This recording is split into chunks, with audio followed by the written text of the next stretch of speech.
I won't be afraid. Hey everyone, I am so excited that you are joining us today as we continue to explore who God is through asking some big questions. Last week, we asked, can I count on God? And we learned that we can always trust God. And today, our question is a question that I know I've asked many times. And I'm sure a lot of you have.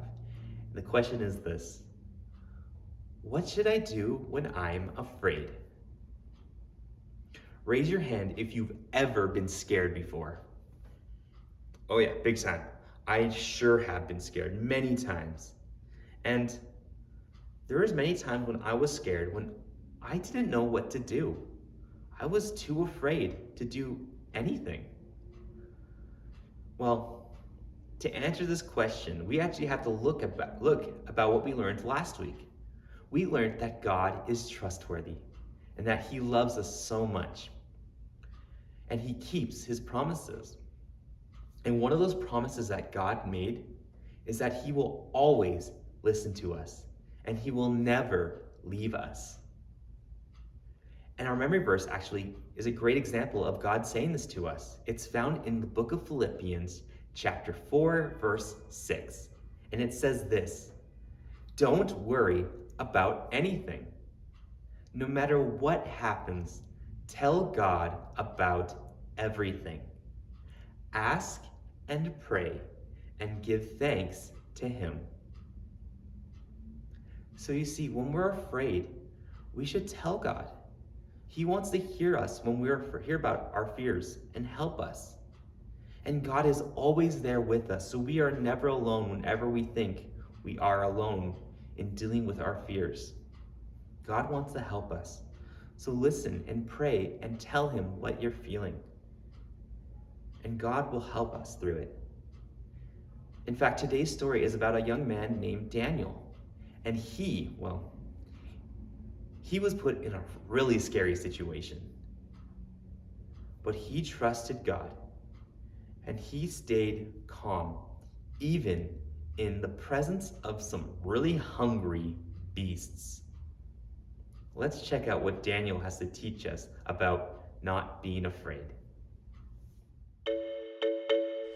Stories of the Bible. Daniel in the Lion's Den. This is Daniel. Oh, hey! Who was a Jewish man who was taken to Babylon when he was very young. Yeah. Daniel loved God and followed God's rules.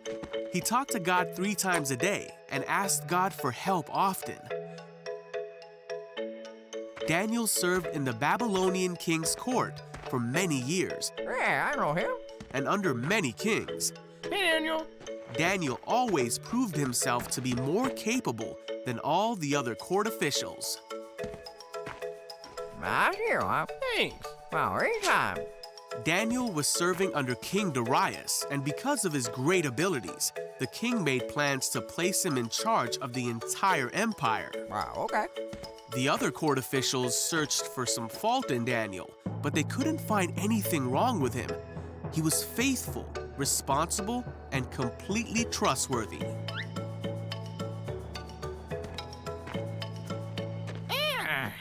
Wait. The court officials realized the only way to get at Daniel would be to challenge his faith. Come on. So they went to King Darius Excuse me, Your Majesty. and advised him to make a law that for the next 30 days, any person who prays to anyone except King Darius will be thrown into the lion's den. I like it.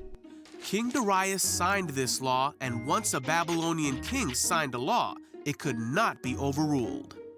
When Daniel learned of this law, he went home and knelt down, as he always did, to pray in his room with the windows open towards Jerusalem. He prayed 3 times a day, just as he always had done, giving thanks to God and asking for His help. The officials went to Daniel's house and found him praying. Gotcha. They went to the king and reminded him of the law. I remember. Well, Then they said that Daniel had been found praying to God 3 times a day.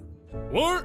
When the king heard this, he was very upset, Get over here. and he spent the whole day trying to think of a way to save Daniel. Wait, what? By that evening, the court officials came back to the king and reminded him that no law signed by the Babylonian king could be overruled. So at last, the king gave orders for Daniel to be thrown into the lion's den. The king said to him, "May your God, who you serve faithfully, rescue you." Then the lion's den was sealed shut with Daniel inside. The king spent the night fasting and couldn't sleep. Then very early in the morning, the king hurried to the lion's den. He called out, Hey, Daniel. "Was your God able to rescue you from the lions?" And Daniel answered, "Long live the king! My God sent his angel to shut the lions' mouths so that they would not hurt me, for I have been found innocent in his sight." The king was overjoyed and ordered that Daniel be taken out of the lion's den. Then the king ordered the men who had schemed against Daniel to be thrown into the lion's den as punishment. Daniel was safe. There was not a scratch on him, for he trusted in God.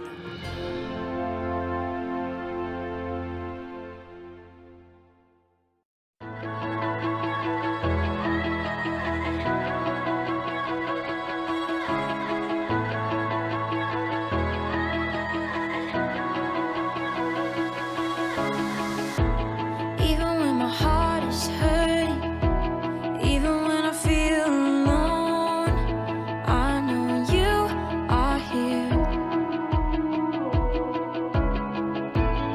Even when I'm lost in darkness, you will always take my hand. I know you are here. I know you are here. It's your love, it's your love. It makes me strong, it makes me brave. It's your love, it's your love. When I'm lost and afraid, your love will always find a way. It's your love, it's your love. I know that it's your love, it's your love.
I won't be afraid.